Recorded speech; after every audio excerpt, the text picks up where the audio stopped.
Hello viewers. Well, it was a busy E3, lots of new products being shown. Of course, we've already shown the Thrustmaster GT Omega wheel, which we see here, which of course the main new wheel for GT Sport. I do look forward to trying it out at some point, and again, seeing what additional feedback it offers.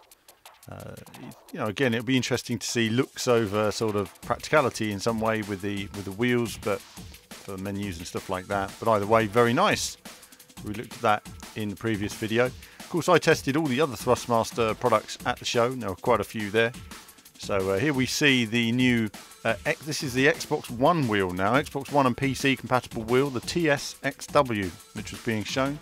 Basically, it's very similar to the TSPC Racer, but with the red piece on top, which looked quite nice actually. It gave it a bit of its own sort of look and feel. And of course, we've got this new rally rim as well. Now this rally rim is a Sparco. It's a bit of a mystery to us. We don't know what it's called at the moment. It was also featured on the WRC stand, so of course the videos you'll have seen me running on WRC7 and enjoying it a great deal. The larger rim, this is a much larger rim than of course we normally have, sort of slightly smaller ones for sim racing and game systems. This is a full-size rim, and it worked really well on the rally driving in particular. Really gave you a nice feeling of the car. Obviously though, with a larger rim, it just means a lot more work spinning that wheel around, I guess for drifters, stuff like that.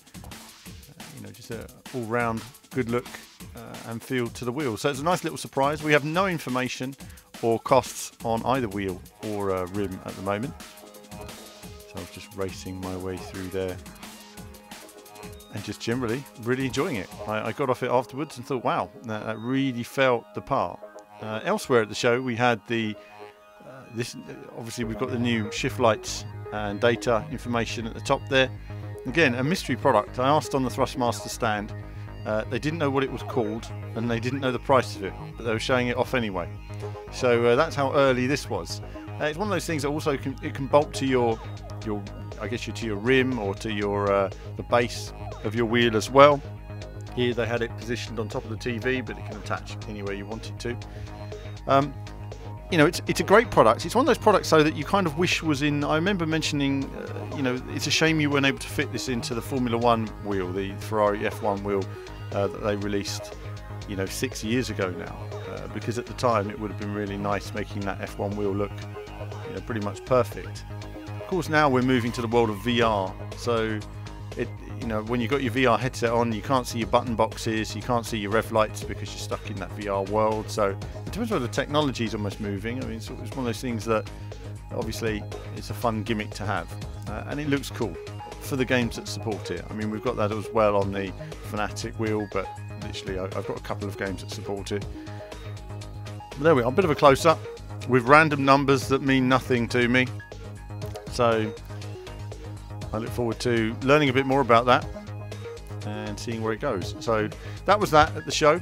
Elsewhere, we had the Xbox One T-Flight HOTAS 1 joystick. T-Flight HOTAS 1 joystick. So it's much more entry level in terms of price. I've got the full-size HOTAS Warthog, and it's a meaty piece of kit. Really, really cool piece of kit. This is entry level, and I was trying a bit of it here on Elite Dangerous. Flying around, managed to shoot down all of my targets, which was nice. And you've got the foot controls as well there, and I don't think I have the price handy for this either, but either way, I think it's about £50 for the joystick. I think the pedals are a bit more expensive, but either way it adds massively. If you're into Elite Dangerous and this type of space sim, you really need something like this. And I think for Xbox One owners it'll be great. Also the fact that obviously this will run probably very well indeed on the new Xbox One X, which will bring it right up to top quality PC level in terms of performance. So nice to have a stick available for that and try out these different titles. And it's essential on the PC version to have the right equipment, and it's the same on the console. Adds so much to the experience. And of course it gives me a chance to play something else as well, because I do like playing the odd other space flying, blowing things up, shooting games as well. And you'll have seen that of course with the Ace Combat content we have. Talking of which, this will be great for Ace Combat as well, so look out for something on that. So that's the T-Flight HOTAS 1 joystick. I'm getting mixed up with all my HOTASes now. Hotas was also at the show as well, and you can see here. Now, again, very little information coming through for me. It wasn't entirely clear. You've got here Hotas stick add-on. Now, is this just something that connects onto the Hotas base? Do you just unscrew the base and screw this stick into place? I wasn't entirely certain, but I filmed the base for you guys just to have a look at that. This stick, if you've not used it, is a serious solid metal piece of kit. That top button there, the black one, doesn't look very nice to use, does it, in the middle? It certainly looks a bit uncomfortable for your fingers. I guess there's a particular way that you wedge your finger in or something. But I suppose when you're also using VR, you're not looking at the stick, so get a decent individual feel for the buttons. I don't know. Either way though, it's probably authentic to real planes, and so fill your boots. Now, next thing is a Sparco rim. This is sort of more the GT rim, if we looked at the rally one earlier. And I was using this on Project Cars 2 VR. You can see that that video is also elsewhere on the channels. I was just having a quick go on that around Brackenbury.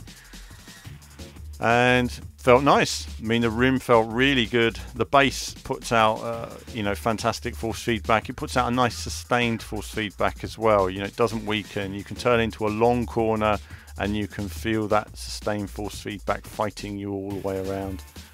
So that was feeling really good. And it's something, again, I asked for price details or availability and nobody knows anything.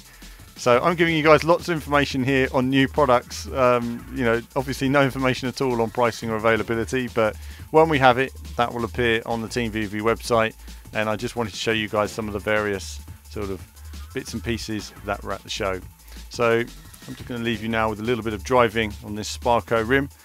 And that's it from me for now in terms of the Thrustmaster E3 content. We've got some other interviews and stuff like that to come up, and then it's going to be really onto Project Cars 2 and really working on all the preview content that you're going to see coming up as well. But that's it from me for now. As ever, more soon.